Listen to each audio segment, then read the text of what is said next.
রাতের ভেজা মাটির ওপর বড় বড় হাঁড়িতে একটানা রান্না চলছে। আগুনে মশলা ফুটে উঠতেই গন্ধ ছড়াচ্ছে চারদিকে। পাশে ত্রিপল পাতা, সেখানে বসে কয়েকজন আলু পেঁয়াজ ছোলায় মগ্ন। ঠান্ডায় হাত জমে এলেও কাজ থামে না। মুরগি ধোয়ার টুপটাপ, টবে পানি ঢালার আওয়াজ, সব মিলিয়ে পুরো রাতটাই যেন রান্নার কাজে ডুবে আছে।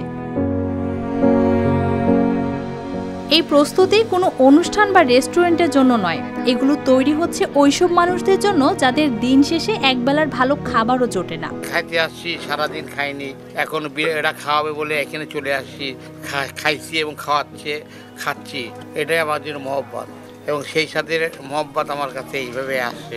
রাত একটু বাড়তেই রাস্তার পাশে ভিড় জমে উঠতে থাকে। কারো গায়ে পুরনো কম্বল, কারো হাতে ছেঁড়া ব্যাগ, তবুও সবার চোখে একই আশা, আজ অন্তত পেট ভরে খাওয়া যাবে। কেউ লাইনে দাঁড়িয়ে কাঁধ ছাকায় ঠান্ডা কমাতে, কেউ ক্ষুধায় চুপচাপ অপেক্ষায়। আমরা তো এর আগে তো না খাইয়ে রয়েছি, তো এখন তো খাবারটা খাইয়ে অনেক খুশি হয়েছি, মজা হয়েছে, ভালো লাগছে।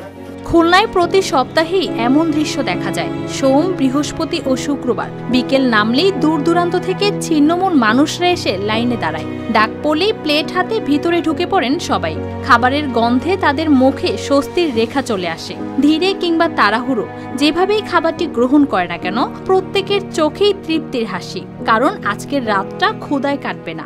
এই তাদের যে এই কাজগুলো, মহৎ কাজগুলো, এটা থেকে আমি অনুপ্রেরণা পাই যে আমারও ইচ্ছা হয় যদি আমার কিছু সামর্থ্য থাকতো, আমি হয়তো তাদের কাছে এসে হেল্প করতাম যে ভাই আমি কিছু ডোনেট করতেছি, আপনি আমার পক্ষ থেকে কিছু দেন। হয়তো সেই সামর্থ্য আমার নাই, তবে আমার ইচ্ছা সেই সাথে আরো ভালো কিছু করুক। রান্না থেকে খাওয়ানো পর্যন্ত সব সামলায় ৪৫ জন যুবক। কেউ একসময় বেকার ছিল, এখন এই উদ্যোগে তাদের নতুন কাজ আর দায়িত্ব। এখন আমরা কাজ করতেছি ভাইয়ের মাধ্যমে, ভালো একটা জায়গায় আইছি সালমান ভাইয়ের মাধ্যমে। এখন আমাদের পরিবার সবাই ভালো চলতেছে, সবাই ভালো আছে। প্লাস আমরা এই গরিব অসহায় মানুষের জন্য এখন মেলা রাত হয়ে গেছে, তারপর আমরা মনে করেন আলু পেঁয়াজ এই যত যা আছে সব কাজ বাজ করে তারপর বাসায় যাব। আমি আগে বেকার ছিলাম, এখন আমি সালমান ভাইয়ের সেই সাথে রান্নার চাকরি নিয়েছি, রান্না করে এখন আমি খুব সুখে আছি। সবকিছুর পেছনে আছেন সেই স্বাদ এর মালিক সালমান শিকদার। ছোটবেলার দারিদ্রতাকে শেখায় অন্যের পাশে দাঁড়ানোর মানে। তাই ৯৯ টাকার বিরিয়ানি বিক্রির লাভে সপ্তাহে ৩ দিন ৬০০ মানুষের জন্য বিনামূল্যে খাওয়ার ব্যবস্থা করেছেন।